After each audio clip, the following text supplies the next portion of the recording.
Hello दोस्तों, तो हम लोग स्टार्ट करने वाले हैं आज हम चैप्टर 2 ऑफ क्लास 10th। यहाँ पे एसिड, बेसिस एंड सॉल्ट। अभी सबसे पहले देखो तो एसिड क्या है, बेसिस क्या है, सॉल्ट क्या है, इनके बारे में हमें यहाँ पे पढ़ना है। अब एसिड क्या है? ऐसे सब्सटेंस जिनका जो टेस्ट है वो कैसा आ रहा है हमारा तो उसको हम लोग क्या बोल देते हैं? एसिड। जिनका टेस्ट कैसा है सोर, उसको हम लोग क्या बोलते हैं? एसिड। और ऐसे सब्सटेंस जिनका जो टेस्ट है वो कैसा है? बिटर। यानी कि जिनका टेस्ट बिटर है उनको क्या बोल रहा है? बेस। और साथ ही में इधर लिखा हुआ है कि इनको जब हम लोग टच करेंगे तो ये लोग कैसे हमें लगेंगे, कैसे फील कराएंगे? सोपी। तो उनको हम लोग क्या बोलते हैं? बेस। तो एसिड का क्या है कि वो लोग ऐसे सब्सटेंसेस जिनका जो टेस्ट है वो है सोर, और बेसिस ऐसे हैं जिनको हम लोग टच करेंगे तो वो सोपी फील होंगे और साथ में उनका जो टेस्ट है वो बिटर है। अब आगे देखते हैं आगे क्या दिया हुआ है। फिर उसके बाद में देखो यहाँ पे नेचर, मतलब कि देखो जो लोग एसिड के हैं उनको एसिडिक बोलते हैं, उनका नेचर कैसा है? एसिडिक है। जो लोग बेस के हैं उनका नेचर कैसा है? बेसिक। अब एग्जाम्पल देख लें तो एसिड के एग्जाम्पल क्या क्या हैं? जैसे कि हो गया हमारा कर्ड। कर्ड देखो खट्टा लगता है, जब हम लोग उसको टेस्ट करेंगे तो वो कैसा होगा? हमारा खट्टा, इसलिए वो कैसा है? एसिड। लेमन का जूस सेम, वो भी खट्टा ही होता है। ऑरेंज हो गया, विनेगर हो गया, ये सब चीज़ें कैसे होते हैं? सोर होता है टेस्ट में, और ये सारे के सारे क्या हैं? एसिड। अब इनकी बात करें तो ये लोग में आएगा baking soda, detergent, soap, hair dye. इन सब को अगर हम लोग टच करके देखेंगे तो ये सब लोग सोपी फील होते हैं। तो यानी कि जो लोग सोपी फील होते हैं उनको हम लोग क्या बोलते हैं? बेस। हम बेस को ज़्यादा टेस्ट तो नहीं करते, जैसे कि हम लोग डिटर्जेंट, सोप, इन सबको टेस्ट तो नहीं करते, लेकिन इनका जो टच है वो सोपी है, उससे हम लोग डिटेक्ट कर लेते हैं कि हाँ ये कैसे हैं? बेस हैं। देन उसके बाद में देखो यहाँ पे एसिड। तो एसिड क्या कर रहा है? एसिड जो है ना वो रेड लिटमस को चेंज करता है, सॉरी, एसिड जो है ना वो ब्लू लिटमस को रेड में कन्वर्ट करता है। एसिड क्या कर रहा है? तो वो ब्लू लिटमस को रेड में कन्वर्ट करता है। अब लिटमस क्या होता है? तो लिटमस एक तरीके का पेपर है जो कि इंडिकेटर का काम करता है, मतलब कि एसिड है या बेस, वो डिटेक्ट करने में मदद करता है, उसको समझने में मदद करता है कि ये जो सब्सटेंस क्या है वो एसिड है। तो ये जो लिटमस पेपर होता है इन्हीं के ऊपर हम लोग डालते हैं, जैसे कि नींबू का रस हमने डाला तो वहाँ पे उसका कलर कैसा चेंज हो जाएगा? ब्लू से रेड। और अगर ब्लू से रेड कलर चेंज हो गया मतलब वहाँ पे एसिड प्रेजेंट है। और अगर यहाँ पे क्या होगा?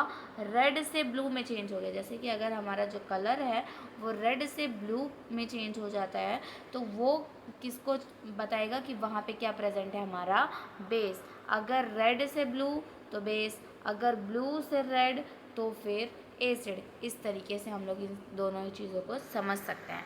अब आगे देखते हैं, सेम चीज़ यहाँ लिखी हुई है कि एसिड कौन है? तो ऐसे लोग जिनका जो टेस्ट है वो सोर है, साथ ही साथ वो लोग क्या कर रहे हैं? तो ब्लू लिटमस को रेड में कन्वर्ट कर रहे हैं, उनको हम लोग क्या बोलने वाले हैं? एसिड। अब बेस किसे बोलेंगे? तो ऐसे लोग जिनका जो टेस्ट है वो कैसा आएगा? बिटर, कड़वा होगा। ऐसे सब्सटेंस जिनका जो टेस्ट है वो बिटर है, साथ ही साथ क्या कर रहे हैं? वो लोग रेड लिटमस को ब्लू में कन्वर्ट कर रहे हैं, तो ऐसे सब्सटेंसेस को हम लोग क्या कह देंगे? बेस। अभी देखो तो हमारे पास है ना ये सारी चीज़ें जो भी हम लोग देख रहे हैं यहाँ पे, जैसे कि हमारे पास अलग अलग चीज़ें आ गई, कौन कौन सी हो जाएंगी? तो लेमन हो गया, विनेगर, बेकिंग सोडा, सोप, ये सारे के सारे जो है ना ये एसिड और बेस में से ही हैं। जैसे कि लेमन क्या हो जाएगा? Acid, vinegar acid, baking soda base, soap base. तो ये सब लोग हमारे क्या है? एसिड और बेस ही हैं। और ये सारी की सारी ऐसी चीज़ें हैं जो लोग क्या होता है हमें अपने घरों में डेली जो हम लोग चीज़ें यूज़ कर रहे हैं उसमें हमको ये सारे सब्सटेंस दिख जाते हैं। अब जो हमारे सब्सटेंस होता है वो तीन नेचर के होते हैं, एसिड हो गया, बेस हो गया, और तीसरा क्या होता है? न्यूट्रल, जिनमें कुछ भी नहीं है, ना तो एसिड है ना तो बेस, उसको हम लोग क्या बोल देंगे? न्यूट्रल। ना तो ये एसिड का ही प्रॉपर्टीज शो करते हैं ना तो बेस का ही, क्योंकि देखो सारे सब्सटेंस जो हैं वो एसिड नहीं हो सकते ना बेस हो सकते हैं, तो उनका एक अलग प्रॉपर्टी वो है न्यूट्रल। अब उसके बाद में ऐसे लोग ऐसे सब्सटेंस का नेचर फाइंड करते हैं टेस्ट करके। किस टेस्ट के थ्रू? तो देखो जो ये सब्सटेंस है उनका नेचर हम लोग फाइंड कर सकते हैं कैसे टेस्ट करके, तो इंडिकेटर से। जैसे कि हमने लिटमस पेपर यूज़ किया अभी, लिटमस ने क्या किया, तो ब्लू को रेड में कन्वर्ट कर दिया, तो हमें पता चल गया कि वहाँ पे एसिड प्रेजेंट है। और सेम चीज़ जब वहाँ पे रेड से ब्लू में कन्वर्जन होगा तो वहाँ पे क्या प्रेजेंट होगा, बेस। इन दोनों ही चीज़ों को हम लोग अच्छे से समझ चुके हैं। अब उसके आगे देखते हैं हमारे पास यहाँ पे क्या है। तो सबसे पहले तो क्या आता है कि हमारे पास यहाँ पे एसिड, सेम चीज़ यहाँ फिर से लिखी हुई है कि एसिड क्या है। तो एसिड, अब यहाँ पे दूसरी डेफिनेशन है एसिड की, कि एसिड ऐसे सब्सटेंस जो कि वाटर में जाने के बाद में ना वहाँ पे क्या रिलीज़ करते हैं, H+ आयन। ऐसे सब्सटेंस जो वाटर में जाने के बाद में आयनाइज होने के बाद में H+ आयन रिलीज़ करते हैं, these substances are known as acid. अब एग्जाम्पल में क्या क्या हो जाएगा, HCl हो गया, H2SO4, HNO3, CH3COOH, ये सब एक तरीके के क्या है, एसिड। अब एसिड भी दो तरीके के होते हैं, मतलब एक ऐसा एसिड होगा जो पानी में जाने के बाद कम्प्लीटली आयनाइज हो जाएगा, और एक ऐसा एसिड होगा जो पानी में जाने के बाद में पूरा आयनाइज नहीं होगा। तो जो कम्प्लीटली आयनाइज हो जाएंगे वो स्ट्रॉन्ग एसिड होंगे, जो कम्प्लीटली आयनाइज नहीं होंगे तो वो वीक एसिड होंगे। जैसे कि अगर हम लोग देखें यहाँ पे लिखा हुआ है क्या, तो स्ट्रॉन्ग एसिड किसे बोला जाएगा, जो वाटर में जाने के बाद में कम्प्लीटली आयनाइज हो जाए। जैसे कि एग्जांपल HCl हो गया, H2SO4 हो गया। और वीक एसिड किसे बोला जाएगा, जो कि वाटर में जाने के बाद में कम्प्लीटली आयनाइज नहीं होते हैं, उसे हम लोग वीक एसिड बोलते हैं। जैसे कि क्या हो गया, CH3COOH, H2CO3, ये सब ऐसे एसिड हैं जो कि पानी में जाने के बाद में कम्प्लीटली आयनाइज नहीं हो रहे हैं। और जब ये कम्प्लीटली आयनाइज नहीं हो रहे हैं तो ये लोग कैसे एसिड हो जाएंगे, वीक एसिड। अब उसके बाद में हमने पहले क्या पढ़ा कि एसिड क्या है, वो क्या कर रहा है, उसका जो टेस्ट है वो सोर है। साथ में हमने क्या पढ़ा कि ये लोग पानी में जाने के बाद में H+ आयन रिलीज़ करेंगे। और एसिड दो तरीके के होते हैं, एक स्ट्रॉन्ग एसिड, एक weak acid. Strong acid water में जाने के बाद में कम्प्लीटली आयनाइज हो जाएंगे, और वीक एसिड जो है वो वाटर में जाने के बाद में कम्प्लीटली आयनाइज नहीं होंगे, इसीलिए वो वीक एसिड हैं। कम्प्लीटली आयनाइज नहीं होंगे तो कितने आयनाइज होंगे, पार्शियली, मतलब आधे आयनाइज होंगे और आधे आयनाइज नहीं होंगे। तो फिर वहाँ पे हमारे को वीक और स्ट्रॉन्ग एसिड देखने को मिल जाएगा। फिर हमने देखा था कि जो एसिड होते हैं वो हमारे ब्लू लिटमस को रेड में कन्वर्ट करते हैं। तो ये सारी प्रॉपर्टीज़ हमने एसिड की अभी तक पढ़ी हैं। अब आगे देखते हैं कि आगे क्या है, नेचुरल सोर्सेस ऑफ एसिड। अब एसिड के कुछ नेचुरल सोर्सेस, नेचर से हमको कैसे एसिड मिल रहा है वो देख लेते हैं। लेमन, लेमन में कौन सा एसिड होता है, सिट्रिक एसिड। देन विनेगर में एसिटिक एसिड, टैमरिंड में टार्टरिक एसिड, एंड स्टिंग में मिथेनॉइक एसिड। ये चारों तरीके के एसिड हैं जो कि हमें नेचुरल चीज़ों से मिल रहे हैं। जैसे कि देखो नींबू, नींबू में कौन सा एसिड है, सिट्रिक एसिड। विनेगर, सिरका, सिरका में कौन सा एसिड है, acetic acid. Tamarind, tamarind means इमली, इमली में कौन सा एसिड है, टार्टरिक एसिड है।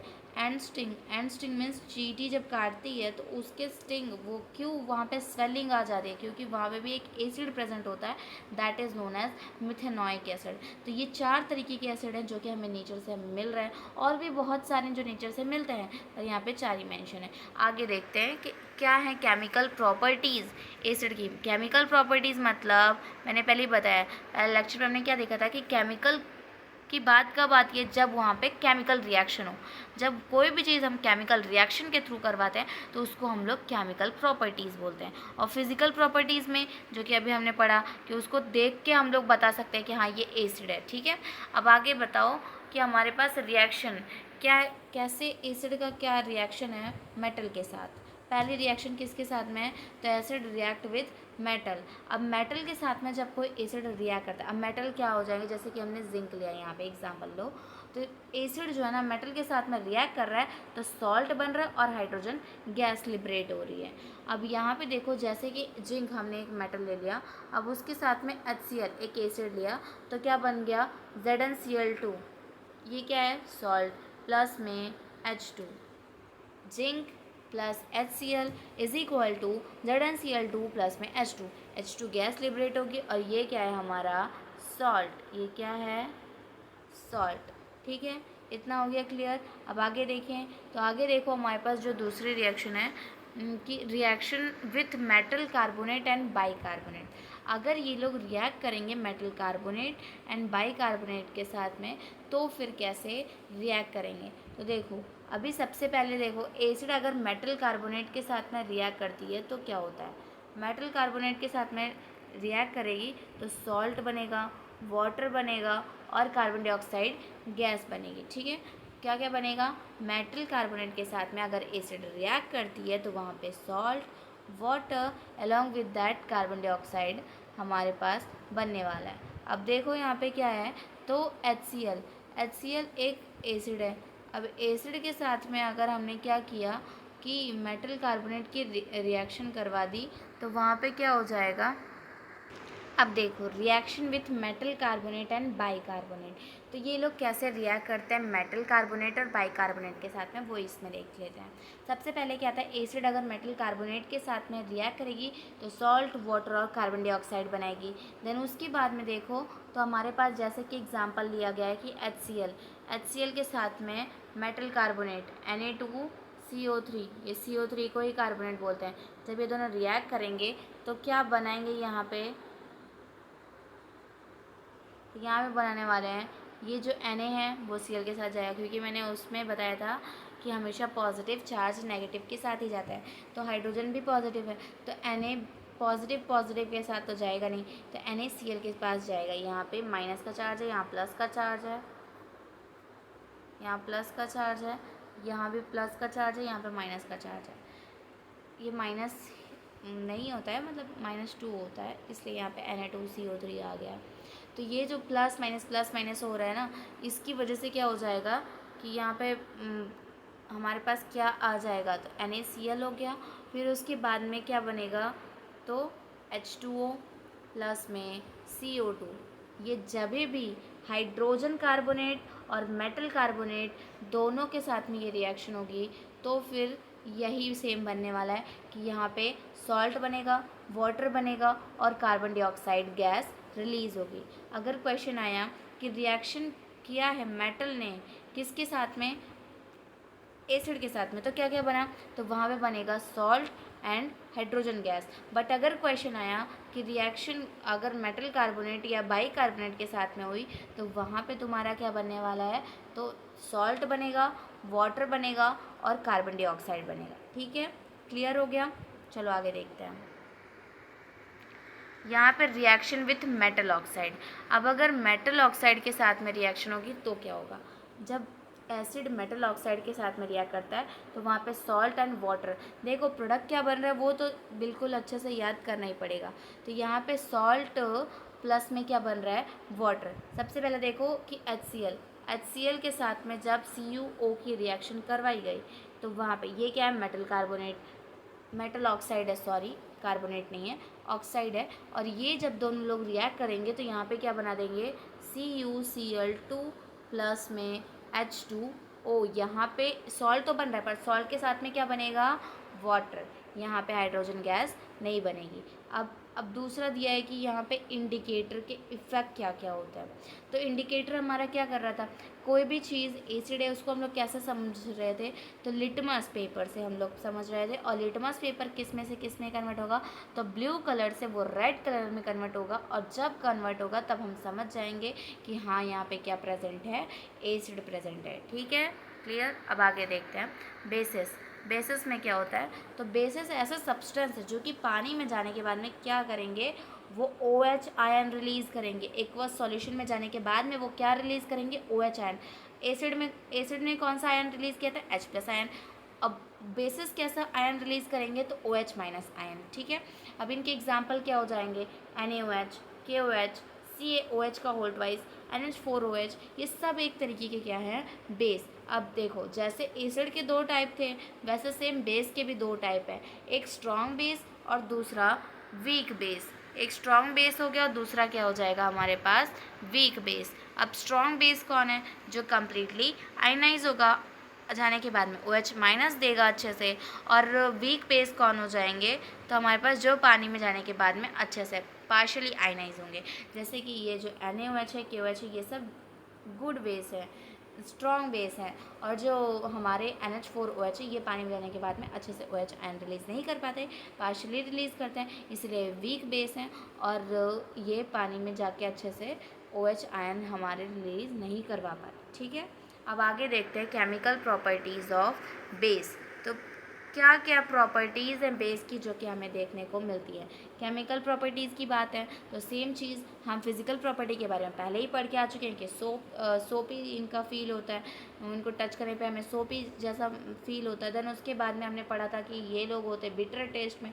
फिर उसके बाद में अगर लिटमस पेपर है, लिटमस पेपर का टेस्ट करवा रहे हैं तो वहाँ पे ये किस कलर को किस में कन्वर्ट करेंगे, तो रेड को ब्लू में कन्वर्ट करेंगे, तब हम समझ जाएंगे कि हाँ इस सब्सटेंस में प्रेजेंट है क्या, बेस। अब इसकी केमिकल प्रॉपर्टीज़ जो कि हमें रिएक्शन करवाने के बाद में ही पता चलेंगी। अब देखो सबसे पहला जो हमारा रिएक्शन है ना, that is known as neutralization reaction, मतलब एसिड की रिएक्शन करा रहे हैं किसके साथ में, बेस के साथ में। तो सबसे अच्छा एसिड कौन है, HCl, उसकी रिएक्शन करा दी NaOH, तो यहाँ पे क्या हो जाएगा, क्या बनेगा, NaCl, और प्लस में क्या बन जाएगा, H2O। क्या बना, एसिड की रिएक्शन कराई, बेस के साथ में क्या बना वहाँ पे, सॉल्ट एंड वाटर।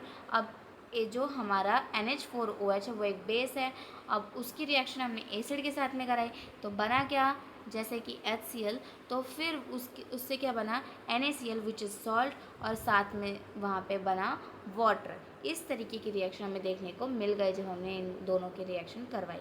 अब reaction with non metal oxide, अब किसके साथ में रिएक्शन कराइए, नॉन मेटल के साथ में। नॉन मेटल कौन है, जो कि हम लोग किसको ले लिए हैं यहाँ पे, CO2, ऑक्साइड भी चाहिए और नॉन मेटल भी चाहिए, तो यानी कि CO2 लिया है। अब NaOH ने जब CO2 के साथ में रिएक्शन की तो वहाँ पे क्या बना, Na2CO3 और साथ ही H2O, क्या क्या बना, Na2CO3 और H2O। अब उसके बाद में देखो कि इनका कैसा इंडिकेटर पे इफेक्ट रहेगा। देखो इंडिकेटर ने वहाँ पे कैसा कलर चेंज किया था, तो ब्लू से रेड। अब यहाँ कैसा होगा, रेड से ब्लू। लिटमस पेपर किससे किस में कन्वर्ट होगा, रेड से ब्लू। जब बात होगी किसकी, बेसिस की, जब बेस की बात होगी तो लिटमस पेपर रेड से ब्लू में चेंज होगा। ठीक है, अब इंडिकेटर का काम क्या है उसको भी थोड़ा समझ लेते हैं। इंडिकेटर का काम क्या है, तो इंडिकेटर जो है ना वो क्या करता है, वो समझाता है कि हाँ, वो बता सकता है कि ये जो सब्सटेंस हमने लिया है वो एसिडिक है या बेसिक, अलग अलग रिएक्शन से। कैसे कि जैसे हमने देखा था कि जो इंडिकेटर है वो क्या करता है, वो लिटमस पेपर को अलग अलग उसमें चेंज कर देता है। तो इंडिकेटर हमारी हेल्प करते हैं कि हम लोग कैसे आइडेंटिफाई करेंगे एसिड और बेसिक सब्सटेंसेस को। अब इंडिकेटर में जैसे कि कौन कौन है, सबसे ज़्यादा जो हम लोग ज़्यादातर अपने हम लोग नॉर्मल एक्सपेरिमेंट में जो कि स्कूल्स में कराए जाते हैं उसमें लिटमस का यूज़ किया जाता है। लिटमस क्या करता है, तो वो एसिड है, तो एसिड में किस में कलर चेंज कर देगा, रेड, ब्लू से रेड, और बेसिस में ब्लू, रेड से ब्लू। अब फिनॉल थैलिन जो है वो एसिड अगर होगा तो उसको कलरलेस बना देगा, और अगर बेस होगा तो पिंक कलर शो करेगा।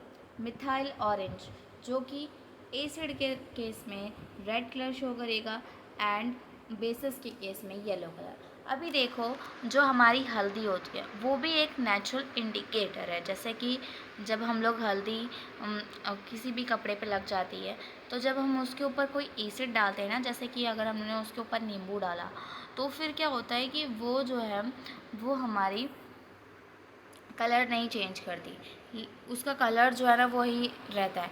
लेकिन जब हम बात करते हैं ना, जब हम उसके ऊपर क्या डाल दें, सोप, हम उसके ऊपर अगर सोप लगा देंगे तो उसका कलर तुरंत चेंज हो जाएगा, रेडिश ब्राउन कलर में थोड़ा चेंज हो जाता है।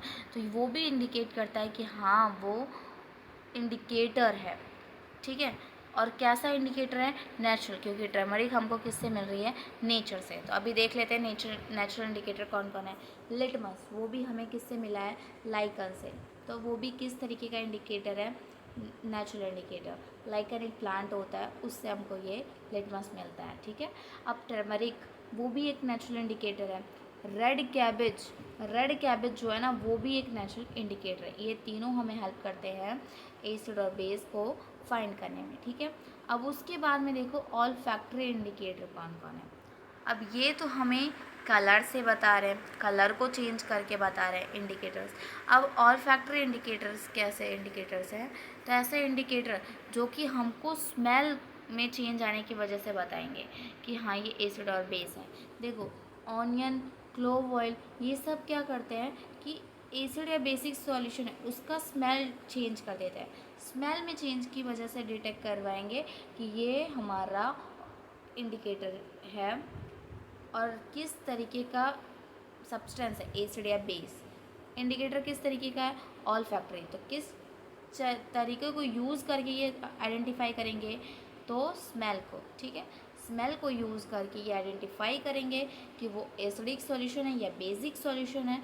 और साथ ही साथ यहाँ पे किस किस को यूज़ किया गया है, ओनियन ले सकते हैं, क्लोव ऑयल, क्लोव मतलब होता है वो लौंग, लौंग का ही ऑयल बना के उसका यूज़ करते हैं, ठीक है।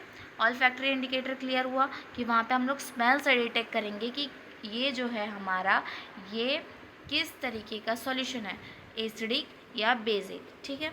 अब यहाँ पे कुछ हमारे क्वेश्चंस दिए गए हैं वो भी देख लेते हैं कि जो हमारा कर्ड है या फिर कोई सॉर सब्सटेंस है जैसे कि खट्टे सब्सटेंसेस हैं, तो उनको हम लोग कभी भी ब्रास के बेजल में या कॉपर के बेजल में क्यों नहीं रखते हैं, उनको क्यों उसमें नहीं रखना चाहिए।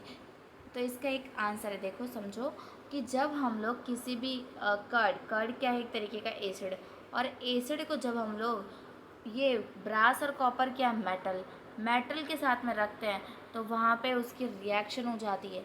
एसिड और मेटल के रिएक्शन से क्या बनता है, salt plus hydrogen gas, salt बनेगा और साथ ही क्या होगी, हाइड्रोजन गैस। तो यहाँ पे देखो कि जब इन दोनों की को एक साथ रखा जाएगा तो ये दोनों रिएक्ट करके हाइड्रोजन गैस बनाएंगे और उसके साथ में कुछ हार्मफुल सब्सटेंस बन जाएगा जो कि हमारे लिए सही नहीं है। अगर हम उसको खाएंगे तो वो हमारी फिटनेस के लिए, हेल्थ, हमारी जो सेहत है उसके लिए अच्छा नहीं है। इसीलिए हमारा जो यहाँ पे इन दोनों को साथ में नहीं रखा जाता कि ये लोग रिएक्शन ना करें, ठीक है। इसलिए कर्ड को हम लोग ब्रास या कॉपर के वेसल में नहीं रखते हैं क्योंकि ये दोनों मेटल है और मेटल को एसिड के साथ रखा जाएगा तो दोनों रिएक्शन करके हाइड्रोजन गैस और हार्मफुल सब्सटेंसेस बना लेंगे, ठीक है। इतना क्लियर हुआ। अब उसके आगे देखते हैं कि जब हम लोग एसिड की मेटल के साथ में रिएक्शन करवाते हैं तो कौन सी गैस वहाँ पे लिबरेट होती है, कौन सी गैस वहाँ पे बनती है, निकलती है। तो वहाँ पे हमारी जो गैस बनती है दैट इज़ हाइड्रोजन। कौन सी गैस बनती है, हाइड्रोजन। देखो यहाँ पे जब हम लोग जिंक की रिएक्शन करा रहे हैं, किसकी रिएक्शन करा रहे हैं, जिंक की रिएक्शन किसी भी एसिड के साथ में करा रहे हैं तो वहाँ पे क्या बन रहा है। अब देखो यहाँ पे जब हम लोग हाइड्रोजन गैस कैसे लिबरेट होगी, तो जिंक की जो ना रिएक्शन करा रहे हैं किसके साथ में, एसिड के साथ में, जैसे कि HCl। अब HCl की जब रिएक्शन कराएंगे तो यहाँ पे सॉल्ट बनेगा ZnCl2 प्लस में क्या बनेगा, हाइड्रोजन गैस। तो यहाँ पे जो रिएक्शन हो रही है उसमें कौन सी गैस लिबरेट हो रही है, हाइड्रोजन। जब मेटल एसिड के साथ में रिएक्ट करते हैं तो वहाँ पे क्या क्या बनता है, तो वहाँ पे बनेगा सॉल्ट प्लस में हाइड्रोजन गैस। क्लियर। अब आगे देखिए, यहाँ पे देखो बैलेंस करनी है इक्वेशन। जो हमारा क्वेश्चन 3 है उसमें क्या बोला गया है कि हमें क्या करना है, बैलेंस करना है। कुछ रिएक्शंस दी गई हैं उनको बैलेंस करना है।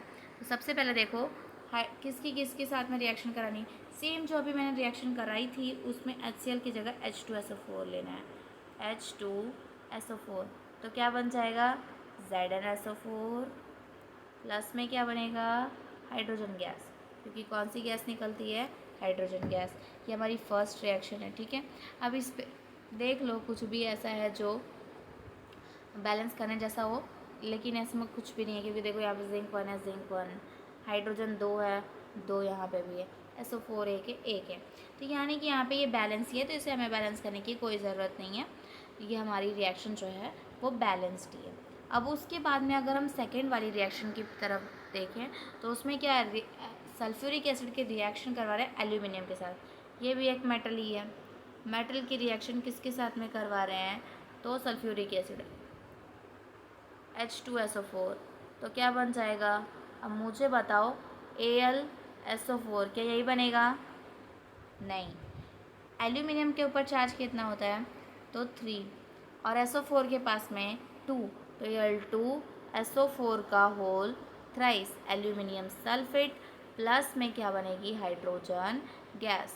ठीक है, यही रिएक्शन हमारी हो जाएगी। क्या बनेगा, एल्यूमिनियम की रिएक्शन करा रहे हैं H2SO4 के साथ में, तो वहाँ पे Al2SO4 का होल थ्राइस प्लस में हाइड्रोजन गैस। ठीक है, अब यहाँ पे देख लो रिएक्शन बैलेंस है क्या, तो रिएक्शन बैलेंस नहीं है।